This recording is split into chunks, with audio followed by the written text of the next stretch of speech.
Assalamualaikum warahmatullahi wabarakatuh. Bertemu lagi dengan pelajaran IPS pada hari ini. Bagaimana kabar kalian? Semoga dalam keadaan sehat walafiat ya. Hari ini kita akan membahas tentang perdagangan internasional. Tujuan pembelajaran hari ini yaitu siswa dapat menjelaskan pengertian perdagangan internasional. Kemudian siswa dapat menjelaskan faktor-faktor yang mempengaruhi perdagangan internasional. Sebelum membahas apa itu perdagangan internasional, kalian perhatikan dulu peta gunung api aktif yang ada di Indonesia berikut ini.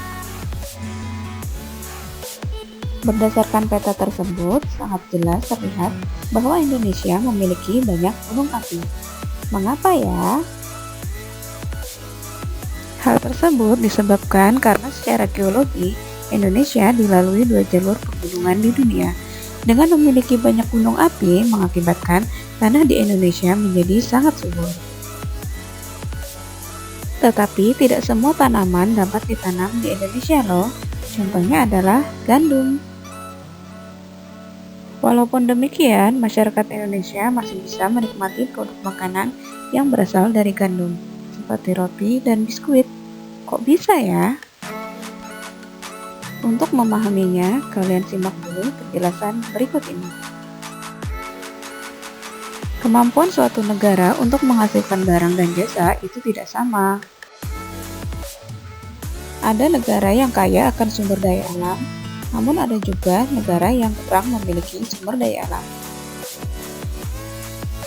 Barang yang dihasilkan oleh suatu negara juga berbeda dengan barang yang dihasilkan oleh negara lain. Perbedaan inilah yang menimbulkan pertukaran hasil antara satu negara dengan negara lain. Tadi telah dijelaskan, berdasarkan keadaan geologinya, Indonesia tidak dapat memproduksi gandum. Untuk memperoleh gandum, Indonesia harus membeli atau mendatangkan dari negara lain. Kegiatan membeli atau mendatangkan barang dari negara lain disebut dengan kegiatan impor. Mari kita bandingkan dengan Amerika Serikat. Karena geologinya, Amerika Serikat dapat memproduksi gandum. Karena produksinya melimpah, Amerika Serikat dapat mengirim atau menjual gandum ke negara-negara yang membutuhkan. Kegiatan mengirim atau menjual barang ke negara lain itu disebut dengan kegiatan ekspor. Demikian, Indonesia dapat bekerja sama dengan Amerika Serikat untuk memenuhi kebutuhannya yang tidak dapat diperoleh di dalam negeri, yaitu dalam bentuk kerjasama perdagangan. Perdagangan antar negara terdapat arus barang keluar dan arus barang masuk.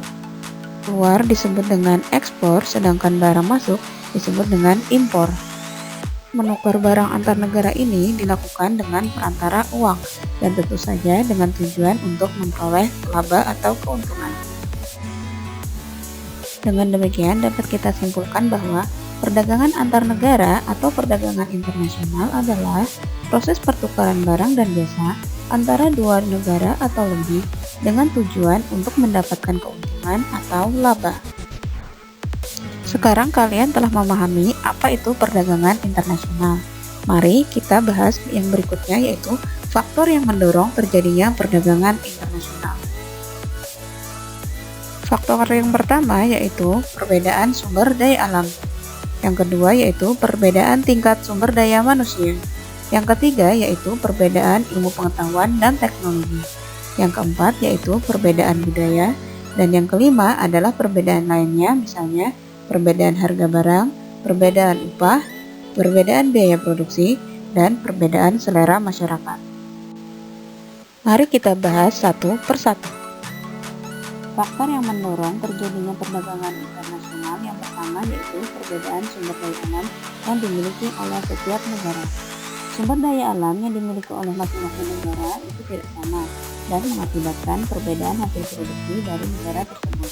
Misalnya, Arab Saudi tidak mampu menghasilkan sayur-mayur, maka mereka mengimpor dari negara di kawasan Asia yang dapat menghasilkan sayur-mayur seperti Indonesia.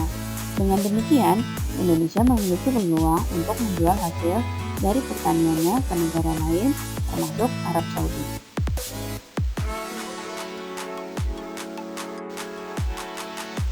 Faktor kedua yang mendorong perdagangan internasional yaitu perbedaan tingkat kualitas sumber daya manusia.